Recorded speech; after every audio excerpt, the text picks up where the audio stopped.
nourriture dans le livre de Matthieu, au chapitre 25.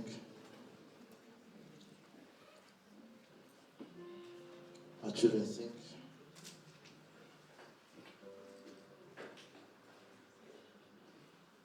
À partir du verset 45. Est-ce que quelqu'un peut faire la lecture pour moi, c'est mon frère Georges. Matthieu 25, verset 45. verset 45. Et il leur répondra, je vous le dis en vérité, toutes les fois que vous n'avez pas fait ces choses à l'un de ces plus petits, c'est à moi que vous ne les avez pas faites. Non, mon frère, c'est plutôt Matthieu 24, 45, s'il te plaît. Matthieu 24. C'est mon frère. Matthieu 24, 45. Quel est donc le serviteur fidèle et prudent que son maître a établi sur ses gens pour leur donner la nourriture au temps convenable? Amen. C'est le Seigneur Jésus qui parle ici. Ça descend à ses disciples. Il dit, quel est donc le serviteur fidèle et prudent? Ici, on voit deux caractéristiques qui qualifient le serviteur. On parle de qu'il est fidèle, il est prudent. Et la Bible dit que le maître a établi. Jésus dit ici qu'il établit un serviteur fidèle et prudent. Ce n'est pas d'abord quelqu'un qui est rempli d'onction. Il parle ici du caractère, ce qui caractérise son serviteur. C'est deux choses, fidèle et prudent. Ensuite, il dit que son maître a établi sur ses serviteurs pour leur donner la nourriture au temps opportun. Mon message de ce soir va être ciblé sur la nourriture au temps opportun. Quel temps et quelle nourriture? Jésus ici dit quel est le serviteur qui donne la nourriture. Donc ça veut dire qu'il y a une nourriture dans notre temps. Dans notre temps, ce n'est pas n'importe quoi qu'il faut manger. Mais il y a une nourriture spécifique à chacun. Et donc le Seigneur dit ici, quelle est donc la nourriture? Et ce soir, le Saint-Esprit, quand je mettais ce passage, m'a éclairé sur 7 types de plats. Puisque quand on parle de nourriture, il s'agit des plats. Donc 7 types de plats. Ici, c'est ce que le Saint-Esprit m'a fait voir. Mais je pense qu'il doit en avoir d'autres. 7 types de plats que le Seigneur donne à ses serviteurs pour qu'ils donnent à ses gens. Donc 7 types de plats. Mais je ne sais pas si j'aurai le temps, mais je vais quand même donner au fur et à mesure. Et si le temps me permet, voilà, on va brasser ça. Donc, le premier plat, première nourriture que le Seigneur donne à ses serviteurs, c'est la repentance. On va prendre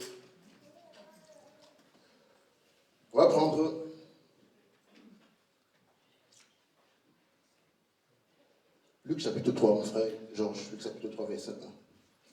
Luc chapitre 3, le verset 1. Tu vas aller jusqu'au verset 3, mon frère. Okay. La 15e année du règne de Tibère César, lorsque Ponce Pilate était gouverneur de la Judée, Hérode, tétrarque de la Galilée, son frère Philippe, tétrarque de l'Iturie et du territoire de la Traconite, Lysanias, tétrarque de la Bilène. Verset 2. Et du temps des souverains sacrificateurs, Anne et Caïphe, la parole de Dieu fut adressée à Jean, fils de Zacharie, dans le désert. Verset 3. Et il alla dans tout le pays des environs du Jourdain, prêchant le baptême de repentance pour la rémission des péchés. Amen. La Bible dit que la parole de Yahweh, la parole de Dieu, fut adressée à Jean, Zacharie, fils de Zacharie, dans le désert. Donc ici, on voit qu'il y a un temps où Dieu a envoyé sa parole. Et il a envoyé sa parole au travers de son prophète. Et c'était Jean. Et quel était le message de Jean? Jean, la Bible dit qu'il allait dans le pays des environs et il prêchait quoi? Le baptême de repentance. Donc on voit que le Seigneur envoie son messager et le message qu'il va prêcher, c'est le message de repentance. Or, nous savons que Jean-Baptiste était un serviteur fidèle et prudent. Voilà pourquoi il a été qualifié pour donner la nourriture à son époque. Et c'était le message de repentance. Et donc les serviteurs de Dieu aujourd'hui qui donnent la nourriture, le Seigneur d'abord les qualifie d'abord les fidèles et prudents. Et c'est eux maintenant qui donnent la nourriture au temps convenable, le message de repentance. Et donc, le Seigneur lui-même, quand il est venu, nous dit la parole, la Bible dit qu'il a commencé à prêcher la repentance. Il dit, repentez-vous car le royaume des cieux est proche. Maintenant, la question que je me pose à vous tous ici, pourquoi se repentir? Se repentir de quoi? Qu'est-ce qu'on a fait pour se repentir? Oui, Dieu dit qu'il faut se repentir, mais de quoi je dois me repentir? On va prendre Deutéronome 32. Le Seigneur va nous montrer pourquoi est-ce qu'on doit se repentir. Deutéronome 32, mon frère Georges, à partir du verset 35. Deutéronome 32, à partir du verset 35. À moi la vengeance et la rétribution, quand leur pied chancellera, quand le jour de leur malheur est proche, et ce qui les attend ne tardera pas. Verset 36. L'Éternel jugera son peuple, mais il aura pitié de ses serviteurs, en voyant que leur force est épuisée, et qu'il n'y a plus ni esclave ni homme libre. C'est bon, mon frère Georges. La Bible nous dit que Dieu dit à moi la vengeance. D'abord, la question c'était pourquoi on doit se repentir. La repentance concerne tout le monde. Blanc, noir, riche, pauvre, vieillard, enfant. Tout le monde doit se repentir. Pourquoi? Parce que tous sont péchés et par conséquent sont privés de vivre des expériences physiques et spirituelles dans la gloire de Dieu. Ils ne veulent pas vivre ces expériences-là. Voilà pourquoi ils doivent passer par la repentance. Si tu veux vivre des expériences physiques et spirituelles dans la gloire de Dieu, tu dois passer premièrement par la repentance. Et donc, pourquoi se repentir? On a lu dans Deutéronome 32. Je vais prendre ça ici. Dieu dit à moi la vengeance. À moi la vengeance. À moi la rétribution. Pourquoi Dieu veut se venger? Et contre qui Dieu veut se venger? Si je dis à mon frère Georges, par exemple ici, je dis mon frère Georges, je vais me venger contre toi. Mon frère va me poser la question, mais qu'est-ce que moi je t'ai fait? Quand on parle de vengeance, il faut forcément d'abord qu'il y ait quelque chose qui soit commis. Il faut qu'il y ait un mal qui soit commis.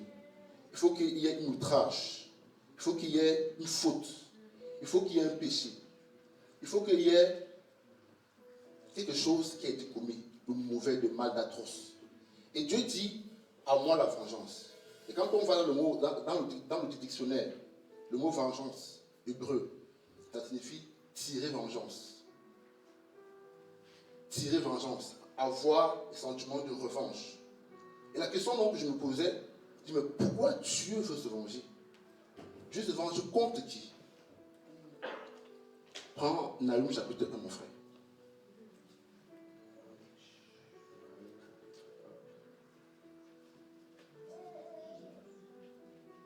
Verset combien? Verset 2, mon frère. Nahum chapitre 1, verset 2.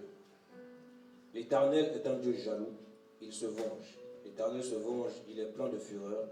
L'Éternel se venge de ses adversaires. Il garde rancune à ses ennemis. Amen. Donc, Dieu se venge contre ses adversaires, contre ses ennemis. Et dans Deutéronome 32, verset 41, c'est mon frère Georges. Deutéronome 32, verset 41. Si j'aiguise l'éclair de mon épée, et si ma main saisit la justice, je me vengerai de mes adversaires, et je punirai ceux qui me haïssent. Amen. On a cité, Dieu se venge contre ses ennemis, contre ses adversaires, contre ceux qui le haïssent. Contre ceux qui le haïssent. Peut-être que tu ici, tu vas me dire, moi je ne hais pas Dieu. Peut-être que ici, tu vas me dire, moi je ne suis pas ennemi de Dieu. Peut-être que tu vas dire, moi je ne fais pas, je ne commets pas ce qui est mauvais. Mais je vais te faire voir que tu peux lire la Bible, tu peux fréquenter une église, tu peux même prier, mais être ennemi de Dieu. Tu peux fréquenter une assemblée, pratiquer l'aumône, mais être quand même ennemi de Dieu. Pourquoi? Parce que tes œuvres, quelles sont tes œuvres? Quelles sont tes pratiques? Qu'est-ce que tu fais au quotidien? Dieu dit ici, Dieu parlait ici à ses serviteurs. Dieu ne parlait pas aux inconvertis. Dieu parlait ici à son peuple qu'il a fait sortir de l'Égypte à main forte et à bras épandus. Dieu parlait aux enfants d'Israël. Et c'est à eux que Dieu dit à moi la vengeance. C'est à eux que Dieu dit à moi la rétribution. Mais pourquoi Dieu dit cela à son peuple? Parce que tu peux être peuple de Dieu aujourd'hui, mais être demain ennemi de Dieu. Ah oui? Si tu ne veilles pas, oui, aujourd'hui tu es chrétien, mais si tu ne veilles pas, tu peux demain être ennemi de Dieu. Donc, le message concerne deux types de personnes. Les non convertis, et même aussi ceux qui sont convertis. Ne dis pas que non, ça ne me concerne pas. Non, tu es concerné. Parce que Dieu parlait à son peuple. Dieu ne parlait pas aux Cananéens. Dieu ne parlait pas aux Jébusiens. Dieu ne parlait pas aux Moabites. Dieu parlait aux enfants d'Israël, à son peuple qu'il a tiré d'Égypte. Au peuple qui a vu la puissance, qui a vu la gloire, la main fendue en deux. C'est à eux que Dieu s'adresse. Et Dieu dit, à moi la vengeance. À moi la vengeance. Donc, tu m'écoutes ce soir. Peut-être que tu crois que tu es une bonne personne. Tu es né dans une famille chrétienne. Papa prie, maman prie. Et toi, tu es bien. Tu n'as jamais fait du mal à quelqu'un. Ce soir, par les Écritures, je vais te démontrer que tu peux être ennemi de Dieu. Ce soir, par les Écritures, tu vas voir que tu peux être du côté des opposants, du côté des rebelles, par tes pratiques, par tes œuvres, par ce que tu fais au quotidien. Amen. On va prendre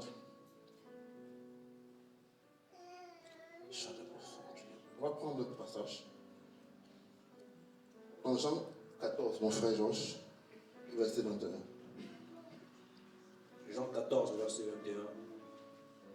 Celui qui a mes commandements et qui les garde, c'est celui qui m'aime, et celui qui m'aime sera aimé de mon Père. Je l'aimerai et je me ferai connaître à lui. Alléluia. Jésus dit, celui qui m'aime, ce n'est pas celui qui va à l'église. Celui qui m'aime, ce n'est pas celui qui chante. Ce n'est pas celui qui danse. Ce n'est pas celui qui lève les mains, qui crie, qui se met à genoux, qui pleure. Ce n'est pas lui. Ah oui, celui qui m'aime, ce n'est pas celui qui est fidèle dans ses dîmes, quoique ce n'est plus ta qualité. Celui qui m'aime, ce n'est pas celui qui prie beaucoup à l'assemblée. Il dit celui qui aime, celui qui garde mes commandements. Quels sont les commandements? Est-ce que tu les connais d'abord? Avant de les garder, tu dois d'abord les connaître. Avant de les garder, tu dois d'abord les connaître. Mais est-ce que tu les connais? Tu peux dire, Seigneur, je ne fais pas de mal.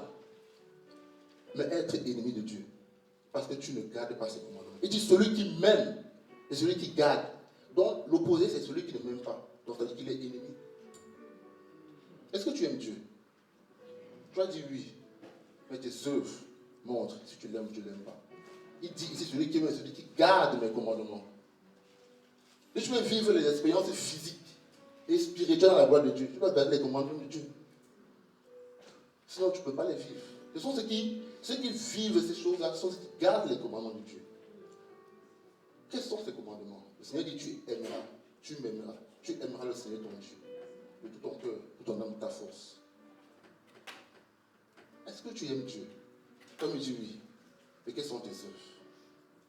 Quelles sont tes pratiques? Tu as une fille, alors que tu vas marier, vous allez ensemble. Tu n'aimes pas Dieu. Tu vis avec un homme.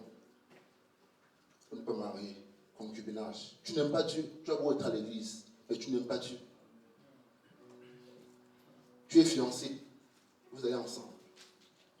Avant le mariage, tu n'aimes pas Dieu. Parce que tu ne gardes pas son commandement de la sanctification.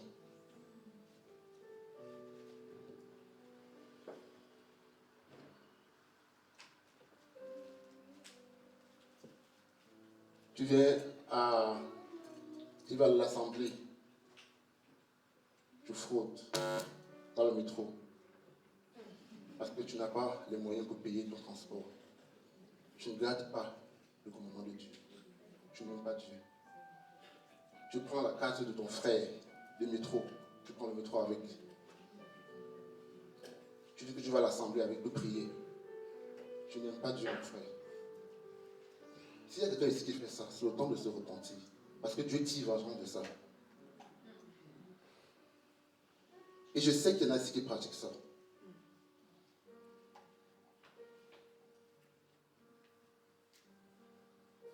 Dieu dit qu'il tire vengeance. C'est pour ça que Dieu est en colère contre toi. Tu as beau être prié, et Dieu est en colère contre toi, tant que tu vis dans ça. Tant que tu pratiques ça, la colère de Dieu demeure sur toi. Voilà pourquoi il faut là. C'est un plat qui n'est pas très apprécié, la repentance. Parce que c'est douloureux. Ce plat n'est pas, on n'accepte pas beaucoup ce plat-là. C'est pas très agréable. On n'aime pas. Ça fait mal. Parce qu'on touche quelque chose que tu aimes. On touche quelque chose où tu as de l'avantage.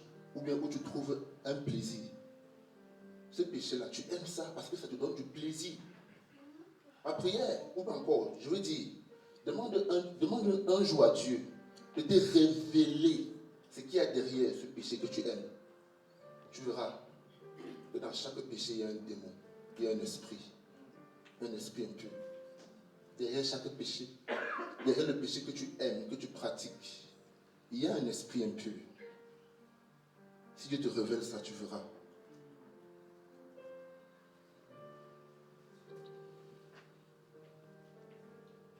Dieu tire vengeance de ses ennemis.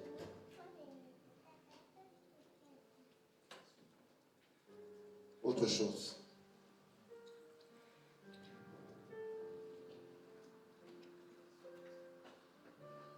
Lévitique 26, 25, mon frère Georges. Lévitique 26, 25. Lévitique 26, 25. Je ferai venir contre vous l'épée qui vengera mon alliance. Quand vous rassemblerez dans vos villes, j'enverrai la peste au milieu de vous, et vous serez livrés aux mains de l'ennemi.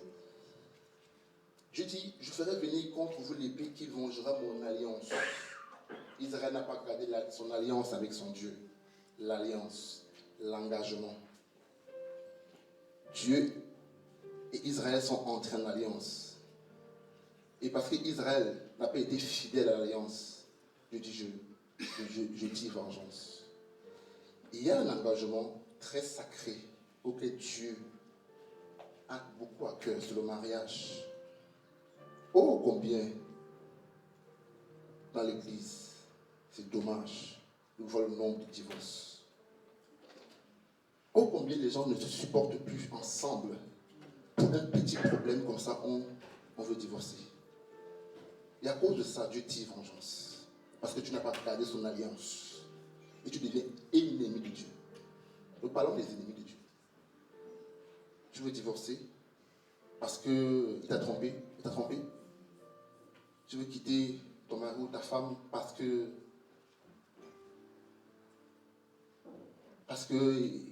t'as trompé. Pourquoi? Parce que vous ne vous supportez plus. Il y en a qui croient que le mariage, c'est... Je ne sais pas comment je vais traduire ça. Le Seigneur m'a expliqué dernièrement que le mariage, c'est d'abord la mort. C'est d'abord la mort. Quand je te marie, au lieu de te réjouir, tu dois d'abord pleurer. Parce que tu vas mourir.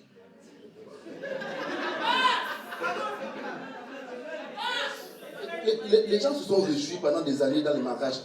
Qu'est-ce que ça donne aujourd'hui? Pleurer, commencez d'abord à pleurer ce jour-là. Ouais, vous verrez ce que ça donnera après.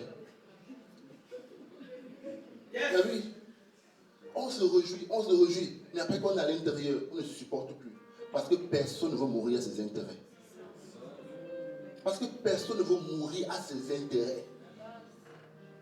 Oh, il me parle mal. Oh, elle me parle mal. Ta femme te parle mal. C'est honteux de voir une femme qui parle mal à son mari. Mais elle te parle mal. Meurs à tes intérêts. C'est honteux. Je n'approuve pas une femme qui parle mal à son mari. Mais toi, homme, meurs à tes intérêts. Toi, femme, toi, homme, qui parle mal à ta femme. C'est honteux aussi. C'est un vage phrasé. Femme, ne boude pas. Meurs à tes intérêts. Je veux restaurer ce soir cet couple ici. Je veux restaurer ce soir cet couple ici. Ce soir, tu vas rentrer ici, ils t'ont changé. Je l'ai dit, je l'ai proclamé. J'ai commencé à proclamer d'abord. Des proclamations. Le Saint-Esprit commence à travailler dans les cœurs ici.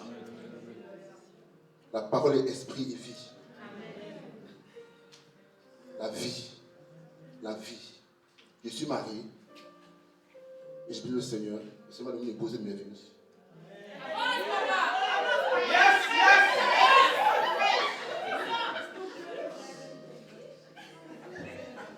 Elle ne boude pas.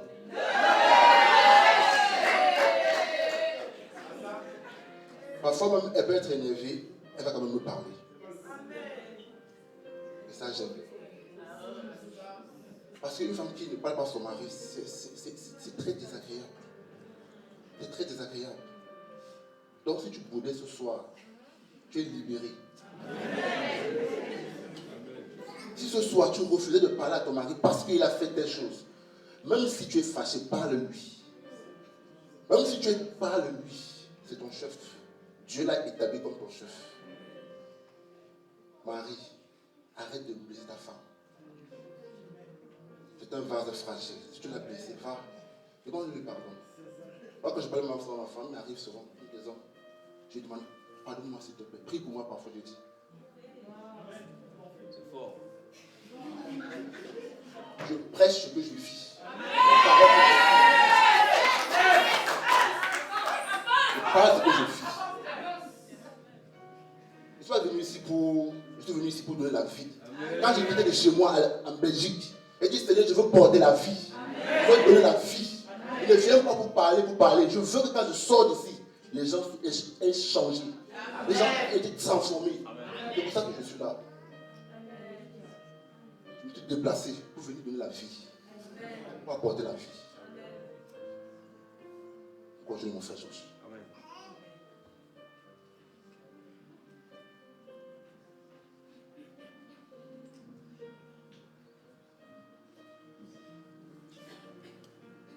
Toujours par rapport au mariage. On va lire dans Hébreux 13, 4. Hébreux chapitre 13, verset 4. Que le mariage soit honoré de tous et le lit conjugal exempt de souillure, car Dieu jugera les impudiques et les adultères. Je veux toucher un aspect qui concerne les hommes dans le mariage. Les hommes qui ont pratiqué l'impudicité dans le monde et qui après sont repentis. C'est bien. Mais qui dans le lit conjugal sont dans l'adultère. Pourquoi? Parce qu'ils pratiquent les gestes qu'ils pratiquaient dans le monde avec leurs femmes. Tu pratiques avec ta femme en pensant à l'autre. Tu es dans l'adultère. S'il y a quelqu'un ici qui fait ça, c'est le jour de ta repentance. Parce que Dieu tire vraiment de ça aussi. Quand des têtes pensées comme ça viennent, tu dois les chasser. Tu dois prendre autorité et rejeter ça. Parce que c'est l'impudicité, c'est la souillure. Tu sues ton lit nuptial. Voilà pourquoi tu ne résistes pas à tes ennemis, les maris de nuit, les femmes de nuit. Si tu viens comme ça, c'est aussi peut-être parce que tu pratiques ces choses. Donc il y a un peu un esprit qui est attaché à toi.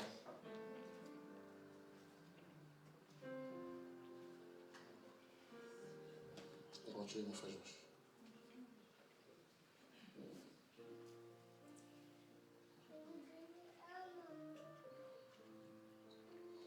On va lire dans 2 Thessaloniciens 6. 2 Thessaloniciens 1, verset 6, mon frère Georges. 2 Thessaloniciens, c'est ça? Oui.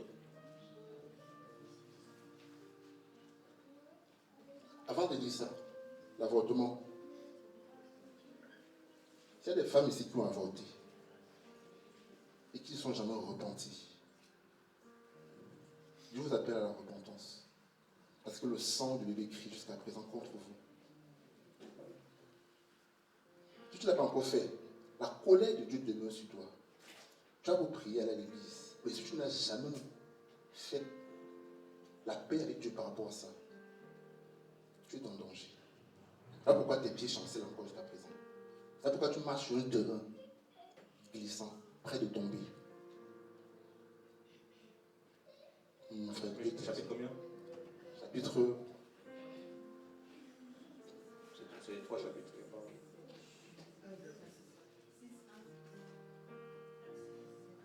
1,6. Ok. 2 Thessaloniciens chapitre 1, verset 6. Car il est de la justice de Dieu de rendre l'affliction à ceux qui vous affligent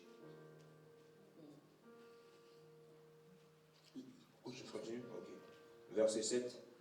Et de vous donner, à vous qui êtes affligés, du repos avec nous, lorsque le Seigneur Jésus apparaîtra du ciel avec les anges de sa puissance, au milieu d'une flamme de feu, pour punir ceux qui ne connaissent pas Dieu et ceux qui n'obéissent pas à l'évangile de notre Seigneur Jésus. Verset 9. Ils auront pour châtiment une ruine éternelle, loin de la face du Seigneur et de la gloire de sa force. Donc, la Bible dit que Dieu tire vengeance contre ceux qui ne connaissent pas Dieu et qui n'obéissent pas à l'évangile. Qui ne connaissent pas Dieu. Dans le livre de 1 Samuel 2, au verset 12, on ne va pas lire. La Bible nous parle des prêtres qui étaient des enfants d'Élie, sans eux, de prêtres, sacrificateurs. Et la Bible dit que c'était des enfants de Bélial. La Bible dit qu'ils ne connaissaient pas Yahweh, ils ne connaissaient pas Dieu. Et quelle était leur pratique? Ils méprisaient les sacrifices de Yahweh. Ils allaient avec les femmes dans le temple, qui se rassemblaient dans le temple. Et la Bible dit qu'ils avaient perverti. Ils étaient des hommes pervers. Ils ne connaissaient pas Yahweh. Une des raisons pour laquelle les gens pratiquent le péché, font ce qui est malheureux de Dieu, c'est parce qu'ils ne connaissent pas Dieu. L'ignorance de la connaissance de Dieu t'amène à demeurer dans ton péché, dans ta pratique en fait. L'ignorance de la connaissance de Dieu. La Bible dit qu'ils ne connaissaient pas Dieu. Tu peux dire, bon, Dieu, il ne se révèle pas à moi. Mais est-ce que toi, tu le cherches alors? Tu peux dire que c'est Dieu qui vient vers l'homme, oui. Mais est-ce que toi, tu le cherches? Est-ce que toi, tu cherches Dieu? Parce que connaître Dieu, c'est d'abord le chercher. Où est-ce qu'on le cherche? À l'église? Non. D'abord, au travers de la Bible, la prière.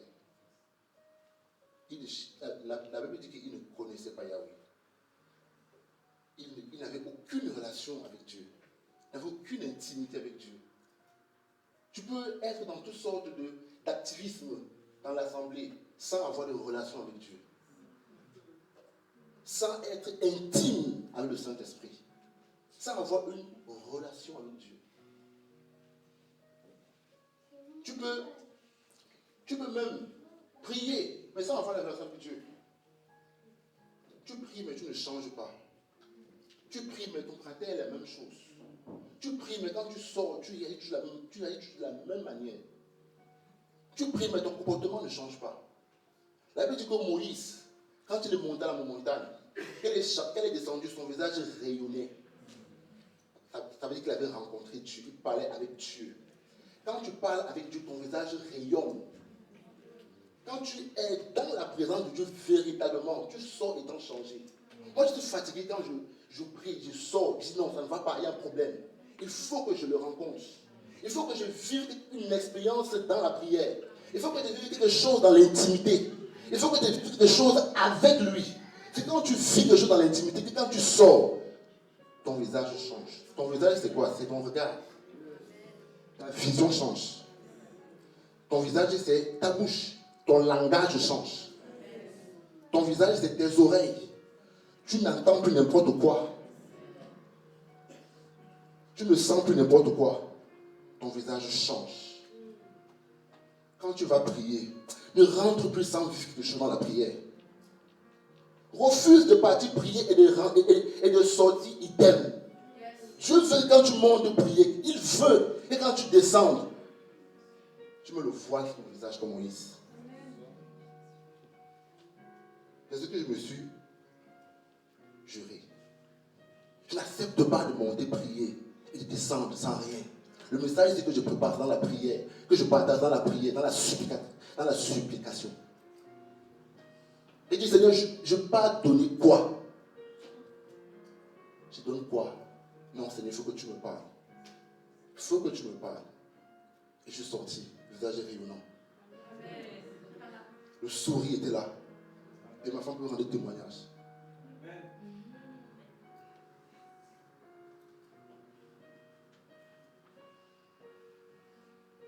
Il ne connaissait pas Yahweh. C'est ça. Quand je ne connais pas Yahweh, tes prières sont aucun progrès spirituel. Tu ne progresses pas. À l'assemblée, tu ne peux pas partager. Tu as peur, tu es timide. Le frère dit ici, les timides n'ont pas de part dans le royaume de Dieu. Si tu es timide là, c'est que le ciel s'est fermé pour l'instant. Tu as sorti de la timidité. Il y a des timides ici encore. Tu dois parler. On te donne le micro, parle. N'aie pas peur. Tu parles de la part de Dieu. Tu parles de la part de Dieu. Tu as rencontré le Saint-Esprit. Mais je me donne. C'est comme si quelqu'un me dit, mon frère Georges, je suis venu en retard parce que je traversais la route, un camion est parti sur moi. Je dis, mais le camion passe sur toi et tu es comme ça. Le camion passe sur toi et tu es comme ça. Un camion avec des tonneaux. Tu es comme ça. Quand le camion passe sur toi, on ne te reconnaît plus. De la même manière, quand tu croises le Saint-Esprit, on ne te reconnaît plus. On ne te reconnaît plus. Quand tu croises Jésus, le Saint-Esprit est plus qu'un camion. Il est plus que l'ouragan. Quand il passe sur toi, les dégâts, le péché est fini. L'impudicité est finie. Le mensonge est fini. Le Saint-Esprit est passé sur toi. Je vais vous raconter un témoignage. Après, on va suivre. Je vais vous raconter un témoignage. L'expérience du Saint-Esprit. On continue, mon frère Georges.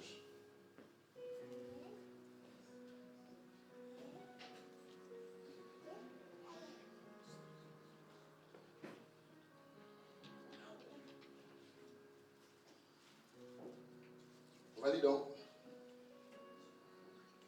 On va dans 1 Thessaloniciens 4, verset 3. 1 Thessaloniciens 4, le verset 3. Ce que Dieu veut, c'est votre sanctification, c'est que vous vous absteniez de l'impudicité. C'est que chacun de vous sache posséder son corps dans la sainteté et l'honnêteté, sans vous livrer à une convoitise passionnée, comme font les païens qui ne connaissent pas Dieu. Je continue. C'est bon, frère. Paul dit aux frères des Thessaloniciens, il dit que chacun de vous, que ce que Dieu veut, c'est votre sanctification, que chacun de vous s'abstienne de l'impudicité. Pourquoi est-ce que les gens ne s'abstiennent pas de l'impudicité? Parce qu'ils aiment ça. Il y a un plaisir dans l'impudicité, un plaisir mortel, un plaisir en sorceleur, un plaisir qui te tue. C'est comme fumer. Il y a un plaisir à l'intérieur, mais un plaisir qui te détruit toi-même. Or, Dieu dit tu ne tueras pas, mais tu es en train de détruire ton propre corps. Parce qu'il y a un plaisir. Pourquoi est-ce que les gens... Parce qu'ils trouvent un plaisir derrière ça, un avantage. Il y a du plaisir à l'intérieur. Mais ce plaisir te tue. Tu ne le sais pas, tu es ignorant. Mais ce soir, je te dis que ce plaisir que tu fais là, tu vas sortir d'ici, tu sais, ce plaisir te tue. Et si tu meurs comme ça, je suis désolé. C'est la colère de Dieu. C'est la colère de Dieu. C'est terrible. La prière, c'est que tu changes. J'ai déclaré. Et je crois. Et je crois.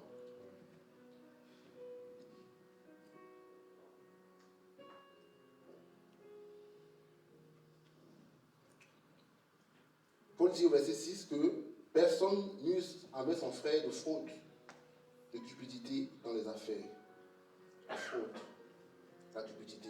Tout à l'heure, je parlais de ceux qui se fraudent dans les transports en commun et tout ça. Moi, je pratiquais ça. Je ne suis pas né, je ne suis pas tombé du ciel, je ne suis pas né dans le ciel, non. Moi, je pratiquais ces choses. Et quand je préparais ce message par la grâce du Seigneur, je suis tombé sur mes messages, un mail que j'avais envoyé en Belgique, ça s'appelle la cible. C'est en forme commun, ça s'appelle la cible. Et dans mon message, je pratiquais ça en fait. C'est-à-dire, je prenais, quand je partais voilà, je pouvais entrer dans le métro sans payer. Et quand j'ai croisé le Saint-Esprit, quand j'ai rencontré le Saint-Esprit, j'ai écrit une lettre. Puisque ne connaissant pas comment ça se passe, j'ai écrit une lettre pour me dénoncer. Et dans la lettre que j'ai écrite, si vous voulez que je lise ma lettre, est-ce que j'ai encore le temps? Je vais lire ma lettre. Le Seigneur va toucher quelqu'un ce soir. Et je disais, bonjour, je viens auprès de vous pour me dénoncer parce que j'ai pris le métro à 2 reprises sans avoir un titre de transport. Quand j'étais étudiant à Liège, je suis venu sur Bruxelles et j'ai pris le métro ce jour-là sans payer. Il y a quelques temps, je me suis rendu compte que c'était du vol et une offense à Dieu. Récemment, je me suis rendu compte de cela. J'avais sur moi une carte de saint voyage, j'ai pointé ma carte sans toutefois entrer, remboursant ainsi les voyages non payés. Avant cela, il y a aussi un jour où j'étais à Clémenceau. Clémenceau, c'est un marché là-bas à Bruxelles. Et j'étais tellement pressé pour aller à la gare du Midi pour prendre mon train, que là aussi j'ai pris le métro sans payer. Et j'ai dû payer un ticket de voyage et j'ai pointé sans entrer pour rembourser ce que j'avais pris en fait.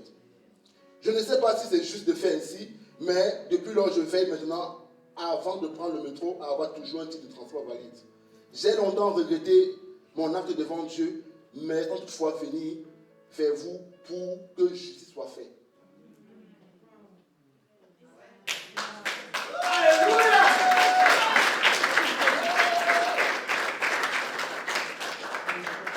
Je mérite d'être blâmé. Ça, c'est ce que j'écris. Je mérite d'être blâmé par vous à cause de mon comportement. Je vous présente sincèrement mes excuses et je mets mon nom, je mets mon adresse. Mathurin Fejos, Lostrat, numéro 48, alors je mets mon numéro de téléphone pour dire que je suis responsable de ce que j'ai fait. Je suis responsable. Donc si ce soir, cette veillée, tu as fait ça, tu dois être responsable. Peut-être que tu as demandé pardon à Dieu, mais ça ne suffit pas. La Bible dit que quand tu volais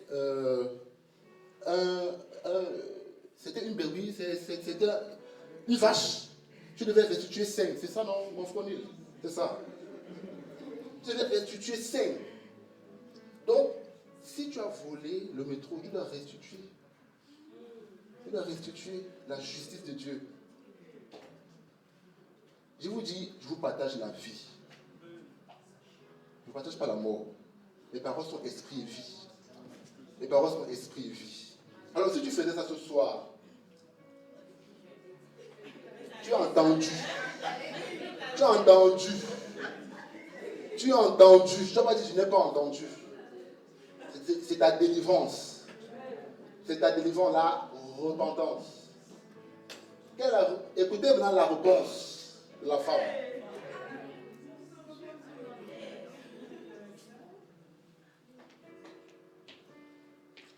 Elle me répond et dit, Monsieur, nous vous remercions pour votre message qui a retenu notre meilleure attention. Si vous n'avez pas eu de contrôle, vous n'avez pas d'amende à payer. Ce qui est passé est passé. Le plus important est que vous vous êtes rendu compte de votre faute et que vous n'allez plus recommencer. Nous vous remercions pour votre message et nous vous souhaitons agréable sur notre lit. Donc voilà comment ça s'est passé. Parce que j'ai pris courage. Voilà la suite. Peut-être tu as peur. Ah, je vais aller, on va m'arrêter. On t'arrête, tu es là-bas à cause de Jésus. À cause de la vérité. Je dis, c'est en même temps les pensées de l'ennemi. Tu ne sais pas. Ça, ce n'est pas la preuve. Il y a aussi l'autre que j'ai fait aussi à Liège, quand j'étais étudiant.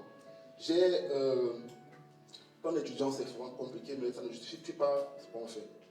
Et donc, je vais faire un abonnement. J'ai un ami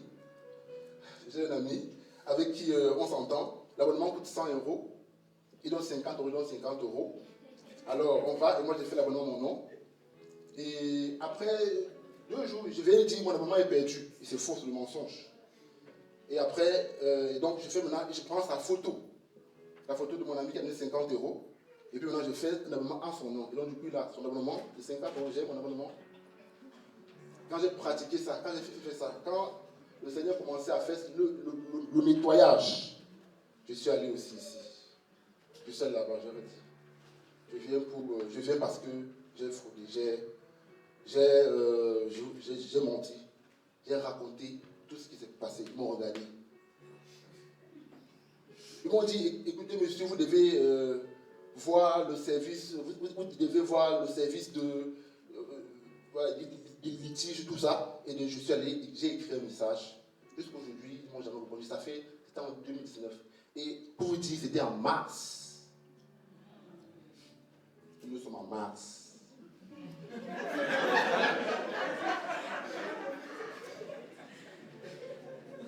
J'ai compris par là que c'est pas un hasard.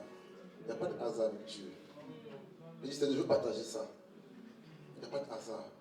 Il y a quelqu'un ici là qui, ce mois de mars, il va faire comme moi. Il avait fait en mars. Il y a quelqu'un ici qui va faire comme moi au nom de Jésus.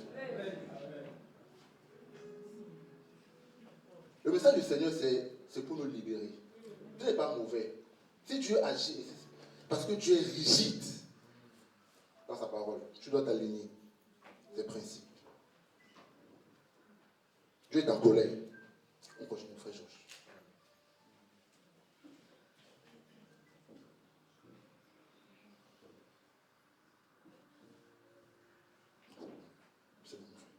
Il dit, à moi la vengeance, à moi la rétribution. La rétribution maintenant. Est-ce que j'ai encore le temps? Mon frère, c'est bon? Ok. À moi la rétribution. Le dictionnaire définit le mot rétribution comme étant un échange. En fait, c'est une récompense. C'est-à-dire que tu fais un travail et tu as ta récompense. Tu as ta récompense. Et Dieu dit, à moi la rétribution. On dit que Dieu va récompenser ceux qui le haïssent. Dieu va récompenser ses ennemis. Dieu va récompenser ses adversaires. C'est-à-dire que l'impudicité dans laquelle tu vis là, Dieu va te récompenser. Ta pratique là, Dieu va il va te remercier. Tu auras ton salaire. Tu auras tes fiches de paix.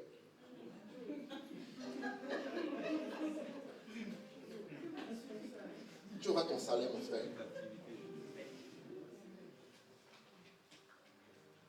Tu auras ton salaire. On va lire un passage par rapport à ça.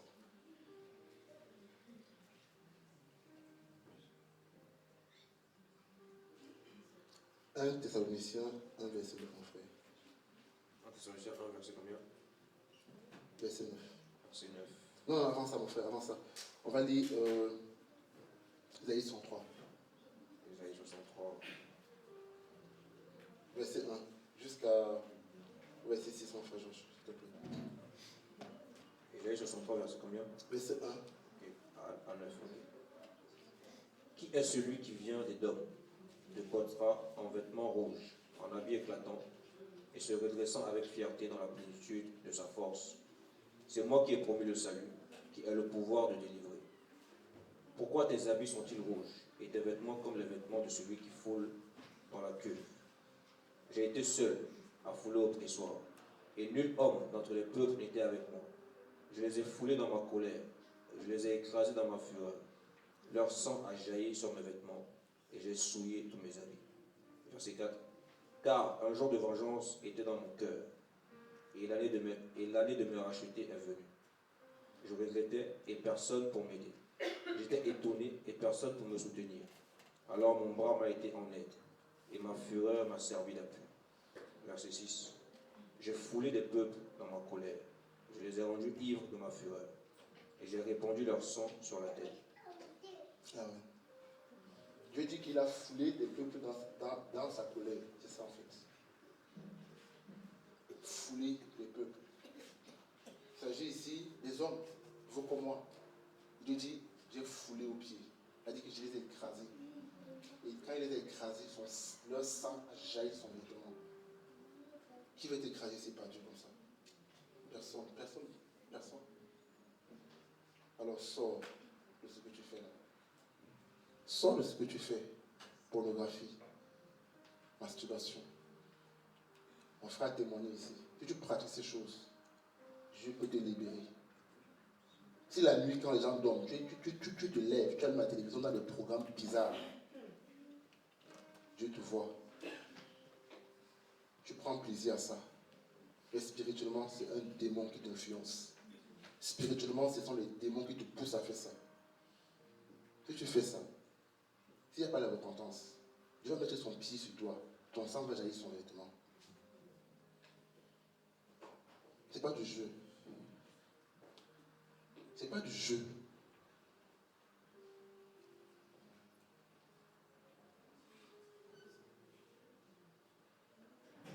Masturbation.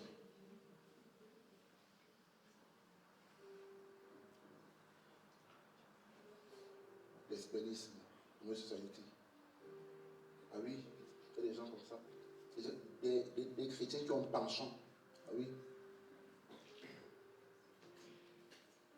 Qui prient, mais qui sont dans ça aussi.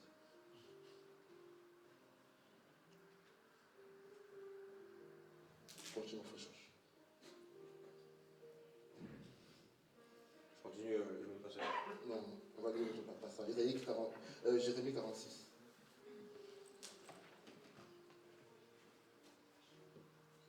Jérémie 46, c'est verset combien? Jérémie 46, verset 10. Verset 10. Ce jour est au Seigneur, à l'Éternel des armées. C'est un jour de vengeance, où il se venge de ses ennemis. L'épée dévore, elle se rassasie, elle s'enivre de leur sang, car il y a des victimes du Seigneur, de l'Éternel des armées, au pays du Septentrion, sur les rives de l'Euphrate. Car c'est le jour du Seigneur Yahweh. C'est un jour de vengeance, où il se venge de ses ennemis. Donc, on a compris que Dieu est en colère. Non, qu'est-ce qu'il faut faire? Qu'est-ce qu'il faut faire? Qu'est-ce qu'il faut faire? Il y a des gens qui sont, quand ils sont en colère, l'argent les apaise. L'argent n'apaise pas Dieu. Ton offrande n'apaise pas Dieu. Tout ce que tu vas faire comme pratique n'apaisera pas Dieu. Toutes tes bonnes actions ne vont pas l'apaiser. La Bible dit que ta justice est comme un vêtement souillé devant Dieu. Alors, qu'est-ce qu'il faut faire? Dieu, dans son amour, pour toi, qui pratiquait ces choses, qui pratique encore ces choses, est lui-même descendu. Il a envoyé son Fils. Lui qui était sans péché. Lui qui n'avait commis aucun crime. Lui qui n'avait commis rien. Il a été crucifié au rang des malfaiteurs. Il a été crucifié comme un brigand. La souffrance de Jésus à la croix est une souffrance injuste. Parce qu'il a été crucifié alors qu'il n'avait commis aucune faute. Quand on crucifiait les autres parce qu'ils avaient commis des coups d'État, Jésus n'avait rien. Il n'y avait rien. La colère de Dieu est tombée sur lui. Le Dieu courroucé a frappé son Fils pour t'épargner. Pour t'épargner. Alors si tu refuses le sacrifice de Jésus, tu demeures dans la colère de Dieu. Alors ce soir, si tu n'as jamais fait le pas, si tu as entendu, oui, Jésus est mort à la croix, tout ça, tu peux même croire que Jésus est mort à la croix, mais continuer à vivre dans le péché. J'appelle ça la foi des démons. Car même les démons croient, mais ils continuent à faire le mal. Tu dis que tu crois en Jésus, mais regarde tes œuvres. Tu as une foi démoniaque. Tu as une foi démoniaque. Montre-moi ta foi par tes œuvres. Montre-moi ta foi par tes œuvres. Ce sont tes œuvres qui attestent que tu crois en Jésus. Ce n'est pas ta parole. Ce n'est pas ta parole. Le Seigneur Jésus donc a payé à la croix pour que tu sois sauvé. Donc si tu n'as pas encore véritablement expérimenté la rencontre, aujourd'hui c'est ton jour. Je vais terminer avec la croix, le message de l'évangile. Dieu dit, il est en colère contre ceux qui n'obéissent pas à l'évangile. Obéis à l'évangile ce soir. Obéir à l'évangile, c'est décider de changer. ce message pénètre ton cœur. Que ce message, comme une flèche, entre dans ton âme et produit la conviction du péché. Produit la conviction de ce que tu fais comme étant des œuvres mauvaises. Jésus a payé. Il dit, viens. Viens. Au nom de Jésus.